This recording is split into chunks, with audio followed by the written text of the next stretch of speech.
குற்றம் சுமத்துறாங்க, குற்றம் சுமத்துறாங்கன்னு தான் சொன்னேன். நான் சொன்னது குற்றம் சுமத்துறாங்க. யார் மேலயும் நான் பழி சொல்லல. அண்ணன் ஆம்ஸ்டாங் படுகொலை சொன்ன உடனே ஏன் சேகர் பாபு அண்ணன் நிந்திச்சு நிக்கிறாருன்னு எனக்கு தெரியல. அது அவருக்கு தான் தெரியும் நினைக்கிறேன். அமைச்சர் சொல்லி முடிச்சிட்டோம். ஒரு அமைச்சர் பொதுப்படைத்துறை அமைச்சர் ஏற்கனவே பேசியிருக்கார், அதுக்கு பதில் சொல்றதா எழுந்திருக்கிறார். உடனே சட்டத்துறை அமைச்சர் அவர் எழுந்திருக்கிறார், அப்புறம் சமூக நீதித்துறை அமைச்சர் அவர் எழுந்திருக்கிறார். அப்ப எப்பதான் நாங்க வந்து சொல்லி பதில் கொடுக்க முடியும்? அப்ப நாங்க சொல்றது பதில் பண்ணி நாங்க போயிட்டு இருக்கிறோம். விட்டுடுங்க, நாங்க போறோம். வாங்க வாங்க என்ன பண்ண சொல்றீங்க? உட்காருங்க. காலையிலே சொன்னேன் உண்மைக்கு புறமான செய்திகளை சொல்லாதீங்க அப்படின்னு. அவர் முடிக்கிட்டு உட்காருங்க. முடிச்சிட்டோம். அப்ப வாபஸ் வாங்க சொல்லுங்க. வாபஸ் வாங்க சொல்லுங்க. முடிக்க சொல்லுங்க. போன ஆட்சியில தான் 70% இந்தியாவிலே அதிகமாக தலித்துக்கு எதிரான குற்றங்கள் பதிவுபட்டிருக்கு. இதுதான் உண்மையான டேட்டா. அதனால வந்த 100 நாள்ல எங்க ஆட்சியில அதிகமாயிருச்சு சொல்லணும். உங்க ஆட்சியோடைய கண்டினியூஷன் தான் நடந்துட்டு இருக்கு. சட்டம் ஒழுங்க நாங்க சரியா செஞ்சுட்டு இருக்கோம் பதிவு பண்றோம். குறைகளை விட்டுட்டு மானிய குறை விவாதத்துக்கு வரட்டும்ங்கறத நான் கேட்டுக்கிறோம். மாண்புமிகு செந்தில் செல்வன் பேசுங்க. நீங்க அவர் பேசட்டும். மாண்புமிகு செந்தில் செல்வன் பேசுங்க. மாண்புமிகு பேரவைத் தலைவர் அவர்களே, முடிங்க. திமுக ஆட்சியிலும் சாதி ரீதியான வன்முறைகள் நடந்தது. திராவிட அரசியலுக்கு மாற்று அரசியல் என்று கூறுகிற தாவேகா தந்த மாற்றம் என்ன என்பதுதான் என் கேள்வி. மாண்புமிகு செந்தில் செல்வன் பேசுங்க. நீங்க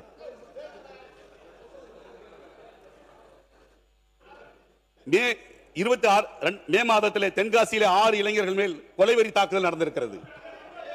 இருக்கு சார், நடந்திருக்கு. உண்மைதானங்க சொல்றேன். விழுப்புரம் கோட்டக்குப்பத்துக்கு அருகே இடுகாடு கொடுத்து நடந்த பிரச்சனையில் ஒடுக்கப்பட்ட சமூகத்தை சார்ந்தவர் தாக்கப்பட்டிருக்கிறார். மாண்புமிகு பேரவைத் தலைவர்களே, வேங்கவயல் பிரச்சனைகளுடைய அர்த்தம் என்ன தெரியுமா? வேங்கவயல் பிரச்சனை என்ன தெரியுமா? எந்த தலித் சகோதரருடைய குழந்தைகள் மழை தண்ணி குடிச்சாங்களோ அதே தலித் சகோதரர் மேல எஃப்ஐஆர் போட்ட ஆட்சி உங்க ஆட்சி வேங்கவயல் பிரச்சனை இல்ல. பதில் சொல்ல முடியுமா? வேங்க வயல்ல இன்னைக்கு வரைக்கும் போக முடியுமா? தேவையில்லாமல் வந்த 100 நாள் ஆட்சியை தேவையில்லாம குறை சொல்லாதீங்க. 70% தலித் அட்ராசிட்டி அதிகமானது உங்களுடைய ஆட்சியில். வேங்கவயல் பிரச்சனைல மலம் கலந்த தண்ணீரை தொட்டில கலந்திருக்காங்க. ஆனா அன்னைக்கு இருந்த சட்டம் ஒழுங்கு, காவல்துறை, திமுக ஆட்சியில அந்த குழந்தைங்க யாரெல்லாம் வந்து எஃப்ஐஆர் போட்டாங்களோ அவங்களுடைய குழந்தைகள் மழை தண்ணி குடிச்சு அதே குழந்தைங்க ஹாஸ்பிட்டல் கலந்துருக்காங்க. யாராச்சும் அந்த ஊர்ல இருக்கக்கூடிய தலித் சகோதரர்களே மலத்தை வந்து டேங்க்ல கலந்துட்டு அவங்க குழந்தைய குடிக்க விடுவாங்களா? இது எவ்வளவு பெரிய அநியாயம் உங்க ஆட்சியில் நடந்தது. வேங்கவயல் பிரச்சனையில மழை கண்ணி தலித் சகோதரர்களை கைது, தலித் சகோதரர் எஃப்ஐஆர் போட்டது உங்க அரசு. அதனால பொய்யான தகவல்கள் கொடுக்கறத நிப்பாட்டிட்டு உண்மைக்கு மாறான தகவல் சொல்றோம். மானிய கோரிக்கை போக சொல்லுங்க. தேவையில்லாம அரசை வந்து பழி சொல்லக்கூடிய செயலை செய்ய வேணாங்கிறத நாங்க பதிவு பண்றோம். மாண்பு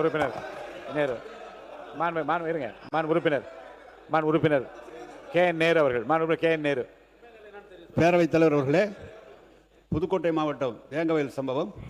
மாண்பு பேரவைத் தலைவர் அவர்களே, வேங்கவயல் விவகாரத்தை பொறுத்த வரைக்கும் அப்படிப்பட்ட நிகழ்வு எங்குமே நடக்கக்கூடாது. இதில் யாருக்கும் மாற்று கருத்து இல்லை. 2020 டிசம்பர் 24ஆம் தேதி வேங்கவயல் சம்பவம் நடந்துச்சு. அந்த சம்பவம் நடந்த 2 நாள் கழித்து டிசம்பர் 26ஆம் தேதி புகார் தரப்பட்டுச்சு. புகார் அளிக்கப்பட்ட அன்னைக்கே இந்த விஷயம் தொடர்பாக வெள்ளனானூர் காவல் நிலையத்தில் வழக்கு பதிவு செய்யப்பட்டுச்சு. அதே மாதிரி 2023 ஆண்டு ஜனவரி மாதம் 14ஆம் தேதி இந்த வழக்கு சிபிசிஐடிக்கு மாற்றப்பட்டது. இந்த வழக்கை சிபிஐ விசாரிக்கணும்னு ஒரு சிலர் வழக்கு போட்டாங்க. அதை விசாரித்த சென்னை உயர்நீதிமன்றம் 29/2023 அன்றைக்கு ஓய்வு பெற்ற நீதியரசர் சத்யநாராயணன் தலைமையில் ஒரு நபர் கமிஷன் அமைச்சாங்க. இந்த வழக்கிலே அன்றைக்கு சிபிசிஐடி 100க்கும் மேற்பட்ட சாட்சிகளிடம் விசாரணை நடத்தினாங்க. பல பேருடைய அலைபேசி எண்கள், தொலைத்தொடர்பு தகவல்கள் ஆய்வு செஞ்சாங்க. சிலர்கிட்ட உயிரியல் மாதிரி எடுத்து டிஎன்ஏ பகுப்பாய்வு செய்யப்பட்டது. அதன் அடிப்படையில் 3 பேர் குற்றவாளிகள் உறுதி செய்யப்பட்டு ஜனவரி 2025 நீதிமன்றத்திலே குற்றப்பத்திரிகை தாக்கல் பண்ணியாச்சு. ரொம்ப சென்சிட்டிவான இந்த வழக்கை எங்கள் தலைவர் தலைமையிலான அரசு ரொம்ப கேர்ஃபுல்லாக ஹேண்டில் பண்ணாங்க அன்றைக்கு. ஆனால் இன்றைக்கு சட்டத்துறை அமைச்சராக நம்முடைய நிர்மல்குமார் அவர்கள் அன்றைக்கு என்ன இந்த சம்பவம் நடந்தது, இது மாதிரி சம்பவத்துக்கு ஆதரித்து எங்கள் இது மாதிரி நடக்கக்கூடாதுன்னு தான் பதிவு போட்டார். பதிவு போட்டுட்டு அப்புறம் அந்த பதிவே நீக்கிட்டார். பதிவை நீக்கினாலும் அதனுடைய இருக்கு. நான் சொல்லிடுறேன். நீங்கள் நான் சொல்கிறத கேட்குறேன். அன்னைக்கு இருந்த சட்டத்துறை அமைச்சராக இருக்கிற சிடி நிர்மல்குமார் அன்னைக்கு என்ன பண்ணார் தெரியுமா? இந்த சம்பவத்திலே கலவரத்தை ஏற்படுத்தணும்னு பாதிக்கப்பட்ட ஒடுக்கப்பட்ட மக்கள் அனைவருக்குமே குற்றவாளிகள்னு சொல்லி சமூக வலைதளத்திலே போஸ்ட் போட்டார். அதன் பிறகு அவர் பல காரணத்தால் அவர் போட்ட பழைய போஸ்ட் எல்லாம் தேடி டெலீட் பண்ணிட்டார். ஆனாலும் அவர் போட்ட ட்வீட்டுக்கான ஆதாரங்கள் ஸ்கிரீன் ஷீட்டாக இருக்கிறது. சரி, பேரவைத் தலைவர்களே கொஞ்சம் இது மட்டும் சொல்லிட்டு, அதாவது உண்மைக்கு மாறான தகவலை சொல்லிட்டு வரார். அதாவது அவர் கூறிய விஷயங்களில் நான் அந்த சிபிசிஐடிக்கு ஜனவரி 14ஆம் தேதி உத்தரவிடப்பட்டதாக கூறினார். அதாவது ஜனவரி 14ஆம் தேதி சிபிசிஐடிக்கு அதற்கு ஒரு வாரத்துக்கு முன்னாடி அப்போது முதல்வர் முன்னாள் முதல்வர் அதாவது திரு மு க ஸ்டாலின் அவர் வந்து இதே சட்டப்பேரவையில் இந்த வழக்கு குறித்து இதில் கைது செய்யப்பட்டது குறித்து பல தகவல்களை தெரிவித்தார். அதில் நிறைய அந்த வழக்கையே வந்து அவங்க பொலிட்டிக்கலாக ஹேண்டில் பண்ணாங்கன்னு அப்போ தெரியும். ஏன்னா அந்த வழக்கையே வந்து பொலிட்டிக்கலாக முடிக்கணும்னு பார்த்தாங்க, பொலிட்டிக்கலாக ஹேண்டில் பண்ண முடிக்க பார்த்தாங்கன்னு தெரிஞ்சா அதற்கப்புறம் அதில் சம்பந்தப்பட்ட ஒரு சில பேருடைய வீடியோக்கள் கிடைச்ச பிறகு அப்போது வெளியிடப்பட்ட அடுத்த நிமிடமே நான் வந்து 13ஆம் தேதி போய் வெளியிடப்பட்டேன். அடுத்த இதில் எந்த விதத்திலும் யாரையும் குற்றம் சாட்டல. அதில் சம்பந்தப்பட்ட ஒரு வீடியோ இருப்பதாக பதிவு செய்யப்பட்ட உடனே அது வந்து சிபிசிஐடிக்கு மாற்றப்பட்டது. அதற்கு அப்புறம் பாத்தீங்கன்னா என்ன பதிவு செய்தாரோ அப்ப வந்து முதல்வர் என்ன அந்த அவையில் பதிவு செய்தாரோ அதற்கு நேர்மாறாக தான் வழக்கும் நடந்தது. அதுக்கப்புறம் அவர் வாயை திறக்கல. 4 வருடங்கள் 3-4 வருடங்கள் அந்த வழக்கு சம்பந்தம் வாயை திறக்கலை. அந்த வழக்கை மொத்தமாக மூடி மறைத்து அதில் யாரு உண்மை குற்றவாளி என்பதை வெளியில தெரிய விடாமல் செய்ததும் அப்போ வந்து முதல்வர் அதை தவறாக ஹேண்டில் பண்ணான்றதான். அதுல வந்து இப்போ வரைக்கும் உண்மையான குற்றவாளிகளை வெளியே தெரிய விடாமல் ஹேண்டில் பண்ணி அதை பொலிட்டிக்கலா ஹேண்டில் பண்ணான்றது ஒரே காரணம் தான். இப்போ வரைக்கும் அதில் இருந்த பட்டியலின மக்கள் அனைவருக்கும் அநீதி இழைக்கப்பட்டது தான் எங்களுடைய ஒரே குற்றச்சாட்டு. அதுல லாபகமாக அவர் வந்து 14ஆம் தேதி சிபிசிஐடிக்கு உத்தரவிட்டார். அதுக்கு முன்னாடி இதே அவையில அப்ப வந்து முதல்வர் என்ன இங்க வாசிச்சாரு, அந்த சம்பவம் குறித்து என்ன பேசினாலும் சேர்த்து சொல்லுங்க. அவங்க சொல்லி முடிக்கட்டுமே. அவங்க சொல்லி முடிச்சோன்னு நீங்க பேசுங்க. நீங்க சொல்லி முடிங்க. மாண்புமிகு கே என் நேரு அவர்கள் நீங்க பண்ணுங்க. மாண்புமிகு கே என் நேரு அவர்கள். மாண்புமிகு பேரவைத் தலைவர்களே, அவர் போட்ட ட்வீட்டுக்கான ஆதாரங்கள் ஸ்கிரீன்ஷாட் இருக்கிறது. சரி, நாங்கள் தான் அங்கெல்லாம் வரலன்னு சொல்கிறீங்க. நான் மீண்டும் குற்றம் சொன்னதாக நீங்கள் நினைக்கக்கூடாது. சரி, இப்போ வேங்கவேலுக்கு எங்கள் தலைவர் போகலைன்னு சொல்கிறீங்களே, நாங்கள் உறுதியாக செயல்பட்டு குற்றவாளிகளை கண்டுபிடிச்சோம். குற்றவாளிகள் முரளி ராஜா, சுதர்சன், முத்துகிருஷ்ணன் என்ற குற்றவாளிகளுக்கு அவருக்கு தண்டனை கொடுக்கப்பட்டிருக்கிறது. இப்போ திண்டுக்கல் நீங்கள் சொல்கிறீங்க முதலமைச்சர்லாம் போகலன்னு. இன்றைக்கு திண்டுக்கல் மாவட்டத்தில் வடமதுரை அடுத்த தங்கமாப்பட்டியில் அரசு உயர்நிலைப்பள்ளி குடிநீர் தொட்டியில் ஆகஸ்ட் 2ஆம் தேதி மனித கலவை கலந்துருக்காங்க. அதுக்கு இப்போ இந்த முதலமைச்சர் போனாரா? முதல்ல அப்படி ஒரு சம்பவம் நடந்துச்சுன்னு அவருக்கு தெரியுமா? இந்த சம்பவத்தில் யார் மேலாவது நடவடிக்கை எடுத்திருக்கீங்களா? தமிழ்நாட்டில் இன்னைக்கு எத்தனையோ குற்ற சம்பவங்கள் நடக்குது. அதுல ஏதாவது ஒன்னாவது முதலமைச்சர் போனாரா? சொல்லுவாங்களான்னு கேட்டுக்கிறேன். பொதுப்பணித்துறை அமைச்சர். மிக பேரவைத் தலைவர்களே, நம்முடைய மூத்த உறுப்பினர் அண்ணன் நேரு அவர்கள் பேசும்போது நாங்கள் அமைதியாக கேட்டோம். எங்களுடைய பதிவை நாங்கள் பண்ண கொஞ்சம் அமைதியா இருந்து கேட்க சொல்லுங்க. அதுக்கு அண்ணன் நேரு அவர்கள் உத்தரவாதம் கொடுக்கணும். ஏன்னா நீங்க பேசி முடிச்சிடுறேன். வேங்கவயல் பிரச்சனை ஒரு அரசை வழி நடத்தியவர்கள் 5 வருடம். நீங்கள் அரசு என்ன செய்திருந்தா கொஸ்டின் கேட்கணும். ட்விட்டர்ல போட்டாங்க, மெசேஜ் கொடுத்தாங்க, வாட்ஸ்அப் ஃபார்வர்ட் பண்ணாங்க, விட்டுருவோம். அரசனுடைய முடிவு என்ன? உங்களுடைய அரசு ஒரு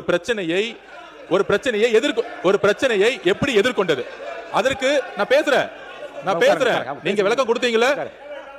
நான் விளக்கம் கொடுக்கும் பொழுது என்ன அண்ணன் விளக்கம் கொடுத்தாரு. அதுக்கான கேள்விகள் நானும் கேட்கிறேன். பிரச்சனை நடந்ததுக்கும் 2025 அவங்க வந்து முடிவு எடுத்ததுக்கும் எத்தனை வருஷம் கேப் இருக்கும்? நம்பர் 1, இவங்க அந்த 3 பேர் சொன்னாங்களே, அந்த 3 பேருமே பட்டியலின சகோதரர்கள், அதே கிராமத்தில் இருக்கிறவங்க. இதை எதிர்த்து முதல் குரல் கொடுத்தது இவங்க கூட்டணி கட்சியில் இருக்கக்கூடிய விசிகே கம்யூனிஸ்ட் தோழர்கள். அவங்க கேட்டது என்ன தெரியுங்களா? சிபிஐ என்கொயரி வேணும்னு கேட்டாங்க. மாநில அரசுடைய காவல்துறை மீது நம்பிக்கை இல்லாமல் கூட்டணி கட்சியா இருக்கக்கூடிய உங்க கூட இருந்த கூட்டணி கட்சிகள் கேட்டது, எங்களுக்கு தமிழக காவல்துறை மீது நம்பிக்கை இல்லை. கிட்டத்தட்ட 2.5 வருஷம் என்கொயரியிலே இருந்து நீங்க காலம் கடத்துறீங்க. ஆதிக்கவாதிகளுக்கு நீங்க பின்னாடி நிக்கிறீங்க. இது சொன்னது நாங்க கிடையாது, கூட்டணி கட்சிக்குள்ள உங்களோட இருந்தவங்க. அதுக்கப்புறம் பொலிட்டிக்கலா இந்த பிரச்சனை வந்தவனே அது எப்ப தெரியுமா அந்த நடவடிக்கை எடுத்தாங்க? அம்பேத்கர் புத்தக வெளியீடு விகடன் மூலம் நடத்தப்பட்டது. அதில் அந்த ஸ்டேஜ்ல வேங்கவை மக்களை பார்த்தது எங்களுடைய தலைவர்.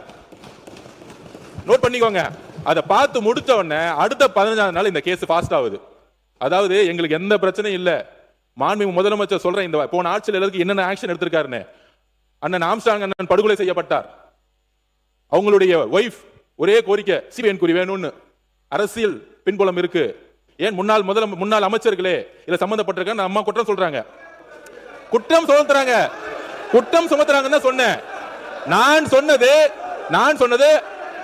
சொன்னது குற்றம் சுமத்துறாங்க. யார் மேலயும் நான் பழி சொல்லல, குற்றம் சுமத்துறாங்கன்னு சொன்னேன். நான் யாரையும் அக்யூஸ் பண்ணல. நான் சொன்னது அண்ணன் ஆம்ஸ்ட்ராங் அவனுடைய மனைவி குற்றம் சுமத்தினாங்க. அவங்க கோரிக்கை என்ன வச்சாங்க? எங்களுக்கு சிபிஐ என்கொயரி வேணும்னு சொன்னாங்க. ஆனா தமிழக அரசு எப்பொழுதும் சிபிஐ என்கொயரி பக்கம் போல. அப்ப எங்களுடைய ஆட்சி வந்தவன எங்கள் முதலமைச்சர் அண்ணன் ஆம்ஸ்ட்ராங் படுகொலை அன்னைக்கு போல, அவர் வீட்டுக்கு போல. ஆனா அந்த அம்மாவுடைய கோரிக்கையை வந்தவன நிறைவேற்றினாரு. உச்ச நீதிமன்றம் போய் சிபிஐ என்கொயரி வைன்னு சொல்லி சிபிஐ என்கொயரி நடந்துட்டு இருக்கு.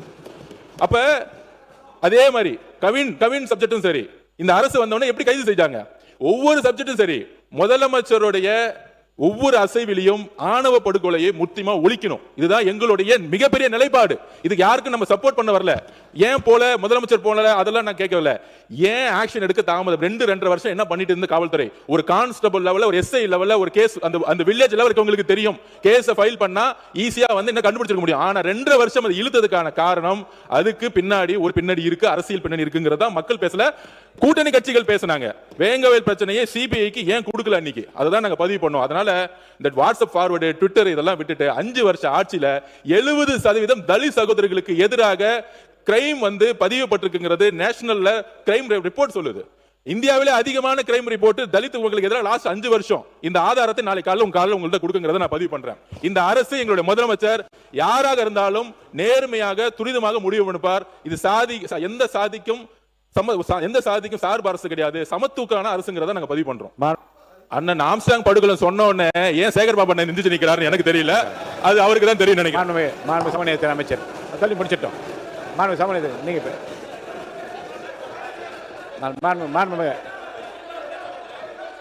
மாண்புமிகு உட்காருங்க நான் கொடுக்குறேன். பேரவைத் தலைவர் அவர்களே, நம்முடைய பொதுப்பணித்துறை அமைச்சர் அவர்கள், மறைந்த பகுஜன் சமாஜ் கட்சியுடைய மாநில தலைவர் அவர்களுடைய படுகொலை குறித்து ஒரு சில கருத்துக்களை கூறினார். ஒரு கருத்து பெருசா தெரியல. இல்ல விளக்கம் சொல்லியான பெரிய குற்றச்சாட்டுல இல்ல வழக்காடு மன்றத்தில் நீங்க ரொம்ப பேச விடக்கூடாது. அவரை பேச விடக்கூடாது. என்ன சொன்னார் அவரு? இல்ல நான் எதுவும் குற்றச்சாட்டு சட்டத்துறை அமைச்சர் தான் போறேன். மாண்பு சட்டத்துறை இருங்க இல்ல என்ன சொல்ல வரான்னு கேளுங்க. இல்ல மாண்புமிகு பேரவைத் தலைவர்களே, அது பொதுவாக அவங்க குடும்பத்தினர் என்ன சொன்னார்களோ அதை குறித்து சொல்லப்பட்ட விஷயம். அதை வந்து ஏதோ தனிப்பட்ட குற்றச்சாட்டு போல இவர்கள் பேச வேண்டியது. அவர் பேரை சொன்னதனால இருங்க, அவர் பேரை சொன்னாரே தவிர்த்து பொதுவா வந்து அவங்க குடும்பத்தினர் என்ன சொன்னாங்களோ அதுதான் சொன்னாரே தவிர்த்து இது எல்லாத்துக்கும் பாருங்க, ஊழல்னு சொன்னா நாங்க எஞ்சி நிப்போம், பொதுவா அந்த குடும்பத்தை எதுனா சொல்ல எஞ்சி நிப்போன்றதான். பொதுவா சொல்லப்பட்ட விஷயங்களுக்கு எல்லாத்துக்கும் நாங்கள் தனிப்பட்ட முறையில் எஞ்சி நிப்போன்றதை தவிர தயவு செய்து பொதுவாக சொல்லப்பட்ட விஷயமா தவிர்த்து வேற எதுவும் இல்லை. உட்காருங்க. மாண்புமிகு பொதுப்பணித்துறை அமைச்சர் அவர்கள் அவர் மாண்பு உறுப்பினர் சேகர் பாபு பற்றி சொன்னதுனால அவர் வந்து அதை பற்றி விளக்கம் கூறலாம். ஆனால் வழக்கு நிலுவையில் இருக்கிறது, நடந்து கொண்டு இருக்கிறது, அதனால் அதை பற்றி விவரங்களுக்குள்ள யாரும் போகக்கூடாது. அவர் என்ன சொன்னார்? பொதுவாக இல்லையே, பொதுவானதான் சொன்னார். அவங்க மனைவி வந்து அவர் தான் சொன்னார். இன்னும் வழக்குள்ள போகுது, வழக்கை பற்றி அவர் என்ன பேசினார்? ஒன்றும் பேச சொல்லுங்க. ஒரு பேரே அவர் சொன்னதுனால அவர் பதில் சொல்லட்டும், அவ்வளோதான். சொல்லுங்க.